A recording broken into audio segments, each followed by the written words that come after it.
Ang araw na ito ay hindi lamang isang simpleng seremonya ng pagtatapos.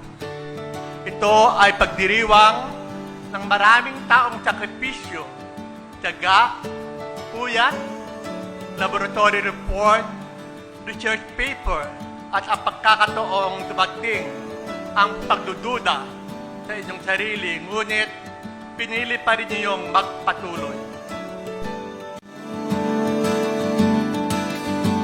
Ngayon, ipinagdiriwang natin hindi lamang ang inyong tagumpay sa universidad, kundi pati na rin ang taong naging bunga ng inyong paglalakbay dito sa Central Luzon State University.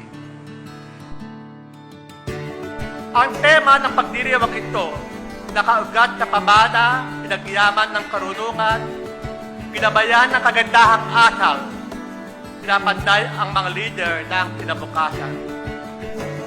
Taglay ng CLSU ang legacy ng kahusayan, disiplina at paglilingkod.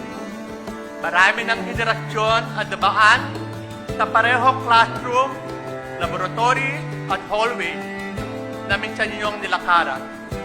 Marami na rin mga pangarap ang nabuo sa loob ng universidad na ito at ngayon naman ang magiging bahagi ng pagpapatuloy ng kasaysayang ito. Graduate, ang tunay na leadership ay hindi nasusukat sa titulo o posisyon lamang. Nasusukat ito kung paano ninyo pinahahalagahan ang ibang tao. Paano kayo tumatayo sa panahon ng pagsubok at kung paano ninyo ginagamit ang inyong kakayahan para sa mas nakararami habang nanatatiling nakalapat ang inyong mga paa sa lupa kahit patuloy kayong nangangarap ng pataas. Dalhin ninyo ang diwa ng CLSU saan man kayo dalhin ng inyong buhay. Mabuhay kayong lahat at muli ang aking tuot-pusong pagbati sa lahat ng mga graduate, higit sa lahat sa mga magulang at pamilya at sa aking minamahal sa Central Luzon State University. Maraming salamat po. Muli magandang hapon po sa inyong lahat and God bless you all.